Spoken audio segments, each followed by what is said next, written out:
যেখানে বেশিরভাগ মানুষ 50 পেরোলেই অবসর খোঁজেন, সেখানে এই নারী 108 বছর বয়সেও প্রতিদিন দাঁড়িয়ে থাকেন আয়নার সামনে, হাতে কাঁচি চিরুনি, চোখে মনোযোগ, মুখে মিষ্টি হাসি আর মনে এক রাস শক্তি। দক্ষ এই হাতের বয়স 108, কিন্তু একটি বারও থামেনি, নেই কোনো ছুটি, নেই কোনো বিশ্রাম। আর এই হাতের মালিক একজন নারী, যিনি এমন এক পেশায় কাজ শুরু করেছিলেন যা একসময় শুধুই পুরুষদের দখলে ছিল।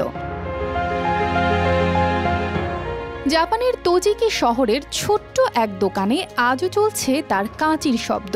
1936 সালে যেখান থেকে শুরু, সেখান থেকে আজ অব্দি কোনো দিন থামেনি শিতসুই হাকোইশি। তরুণী বয়সে পেশাদার লাইসেন্স পাওয়ার পরই শুরু করেন কাজ।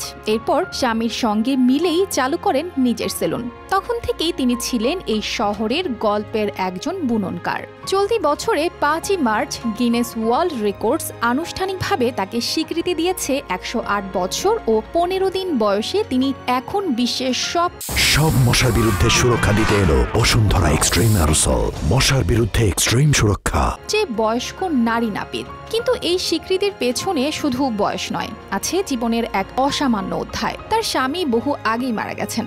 সন্তানদের মানুষ করতে, স্কুলে পাঠাতে একাই লড়েছেন শিতসুই। এক সাক্ষাৎকারে তিনি বলেছিলেন, তার পাশে কেউ না থাকলেও এই পেশাই তাকে চালিয়ে নিয়েছে, আয় দিতে পেরেছে, সন্তানদের খাওয়াতে পেরেছে আর স্বাধীনভাবে বাঁচতে পেরেছে।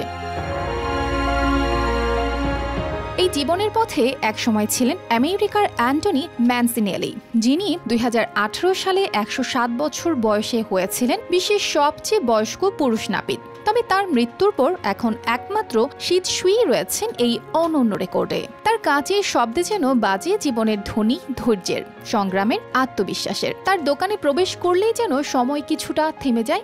এক মুহূর্তের জন্য মনে হয় বয়স যেন শুধুই সংখ্যা। এই গল্প শুধু একজন প্রবীণ নারীর রেকর্ড গড়ার নয়, এটা সেই সব মানুষের গল্প যারা বয়সকে পরোয়া না করে। এটা ফিরে আসার গল্প, সেটা হোক নিজের দুঃখের অন্ধকার থেকে অথবা হারানোর বেদনা থেকে। অর্পিতা জাহান, RTV।